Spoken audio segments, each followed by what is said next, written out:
news is brought to you by Palampur Nanda Jewelers. नमस्कार। आज की इस प्रेस वार्ता में आप सबका अभिनंदन, स्वागत। मित्रों, आज से लगभग 10 वर्ष पूर्व 2014 में भारत के लोकतंत्र के इतिहास में एक नया स्वर्ण अध्याय जुड़ा था, जब देश की जनता ने श्री नरेंद्र भाई मोदी जी को एक प्रधान सेवक के रूप में मजबूत जनादेश के साथ देश की सेवा करने का मौका दिया था। और वो 2014 का जो वोट था, वो देश में एक नए परिवर्तन को लाने के लिए था, देश में एक नई दिशा देने के लिए था और देश के गरीबों को गरीबी से बाहर निकालने के लिए था। मुझे इस बात की प्रसन्नता है कि कुछ समय के बाद यशस्वी देश के प्रधानमंत्री श्री नरेंद्र मोदी जी के नेतृत्व में एक बार फिर हम देश की जन अदालत में जाने वाले हैं। और जिस प्रकार से इन 10 वर्षों में नरेंद्र भाई मोदी जी ने विभिन्न जन कल्याण योजनाओं को लेकर समाज के अंतिम पायदान पर खड़े व्यक्तियों के उद्देश्य की एक ईमानदारी से चिंता और जो सेवा की है, उसी के दृष्टिगत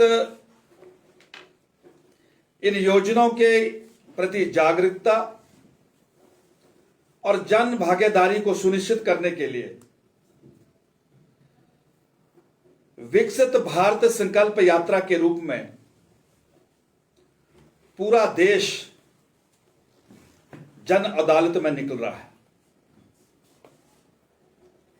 यह हम सबके ध्यान में है कि आदिवासी स्वतंत्रता सेनानी रहे भगवान बिरसा मुंडा की जयंती पर 15 नवंबर को या और यह यात्रा पूरे देश भर के लगभग 2,05,000 ग्राम पंचायतों से होकर निकलेगी। और इस यात्रा के प्रथम चरण शुरू की गई है। उन योजनाओं की जानकारी और एक हिसाब किताब लेकर देश के प्रधानमंत्री देश में निकल रहे हैं। और इस यात्रा में मिला हो कि कोई देश की सरकार या कोई प्रदेश की सरकार इस प्रकार से कामों का लेखा जोखा लेकर पूरे बही खाता के साथ लोगों के बीच में जाने का साहस करी हो। लेकिन मुझे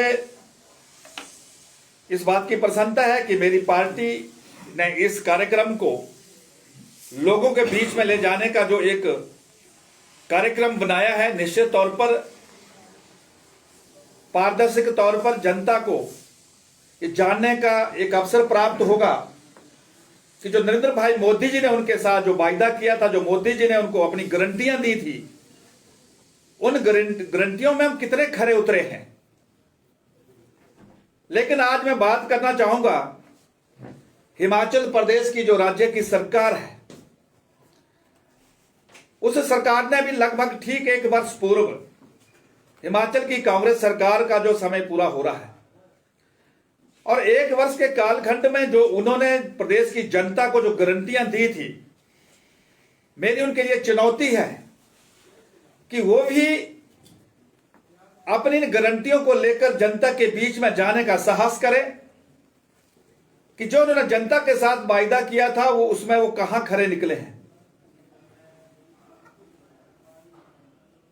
मुझे अफसोस इस बात का है कि हिमाचल प्रदेश की सत्तारूढ़ कांग्रेस की सरकार ने अब तो गारंटियों की चर्चा करना भी बंद कर दी है। लेकिन मैं इतना कहना चाहता हूं कि हिमाचल प्रदेश की जनता जान चुकी है कि हिमाचल की कांग्रेस पार्टी ने हिमाचल प्रदेश को ठगने का काम किया था। उनका एक ही मकसद था कि किसी न किसी प्रकार से हम हिमाचल की सत्ता में आ जाएं, और जो सत्ता में जो इन्होंने छल किया आने का, उसका हिसाब किताब आने वाले लोकसभा चुनाव में जनता बिल्कुल तैयार बैठी है। और मुझे पूरा भरोसा है कि हिमाचल प्रदेश की जनता से आने वाले लोकसभा चुनाव में कांग्रेस पार्टी के छोटे से छोटे और बड़े से बड़े नेता को अपनी बात रखने से पहले पहले गारंटियों का पूरा हिसाब किताब लेगी। आज मैं अखबार में पढ़ रहा था कि अभी भी कांग्रेस पार्टी के लोग तानाशाही रूप से यह कहने से बाज नहीं आ रहे हैं कि हमने जो गारंटियों की बात की थी उस गारंटियों को हमने पूरा किया है। लेकिन इसका जो उत्तर है, इसका जो निर्णय है, वो आने वाले कुछ महीने में जब लोकसभा चुनाव में जनता की अदालत होगी, उसमें दूध का दूध और पानी का पानी होगा। और ऐसा निर्णय प्रदेश की जनता का आएगा कि भविष्य में इस प्रकार का कोई भी राजनीतिक दल इस प्रकार की देवभूमि से जुड़ी जनता का दिल न छले और मात्र शक्ति के साथ इतना झूठ ना बोले। मुझे इस बात की भी प्रसन्नता है कि हिमाचल प्रदेश की भारतीय जनता पार्टी का एक एक कार्यकर्ता अपनी पार्टी के प्रदेश के गतिशील और कर्मशील अध्यक्ष डॉक्टर राजीव बिंदल जी के अगुवाई में पार्टी के इस प्रकार के कार्यक्रमों को लेकर पूरी जिम्मेवारी के साथ आगे बढ़ने का प्रयत्न कर रहे हैं।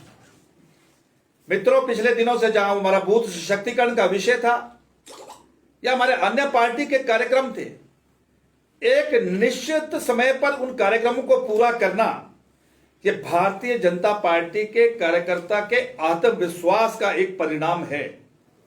और मैं मान सकता हूं कि जिस प्रकार का अभ्यास पार्टी के कार्यकर्ताओं का चल रहा है, दोबारा हिमाचल प्रदेश से कभी छल नहीं होगा।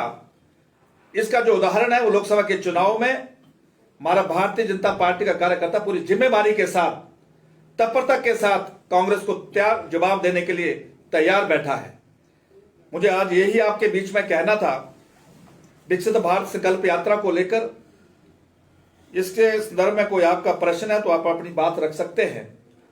10 वर्षों की उपलब्धियों को लेकर तो 300 से ज्यादा देश के प्रधानमंत्री जी ने देश के लोगों को अपनी योजनाएं दी। अगर उनका मैं वर्णन करने लगूंगा तो बड़ा लंबा वक्त लगेगा। आप आए, आपका बहुत बहुत धन्यवाद।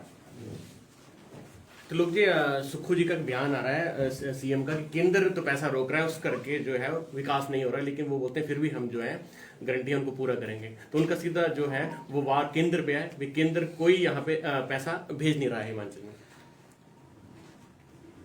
साहिल जी, इसका उत्तर मैं दूं आपको। तथ्य है, ये एक श्वेत पत्र जारी क्यों नहीं करते हैं? उसमें कहे कि केंद्र सरकार ने अब तक हिमाचल प्रदेश को कितना किस विभाग में सहयोग दिया है, उसमें दूध का दूध पानी का पानी हो जाएगा। और अगर इस प्रकार के इन्होंने बेहुदा आरोप लगाने से बाज नहीं आए तो जिस दिन केंद्र सरकार अपने सिलेंडर से गैस की पूर्ति बंद कर देगा तो हिमाचल की सरकार का चूल्हा अपने आप में बुझ जाएगा और एक ऐसा संकट खड़ा हो जाएगा कि जो आज कर्मचारियों की जो हालत बनी हुई है, चाहे वो आज शिक्षा के क्षेत्र में ऐसे कर्मी हैं जिनको अदालत ने निर्णय दिए हुए हैं कि इनको अपना अधिकार दिया जाए, इनकी पदोन्नति का वो अपना अवसर दिया जाए। आज एचआरटीसी के कर्मी जो सड़कों पर है, बिजली बोर्ड के लोग जो हड़ताल पर है, और ऐसा ना हो कि आने वाले समय में कर्मचारियों को बेचारों को वेतन देने का भी लाले पड़ जाए।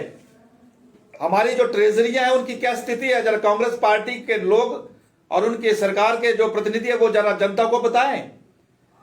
केंद्र की सरकार नरेंद्र भाई मोदी जी का बड़ा मन है, बड़ा दिल है, और हिमाचल प्रदेश के जब भी जरूरत महसूस हुई, जो भी दौर आया, हिमाचल की मदद कांग्रेस देश की भारतीय जनता पार्टी सरकार ने की है।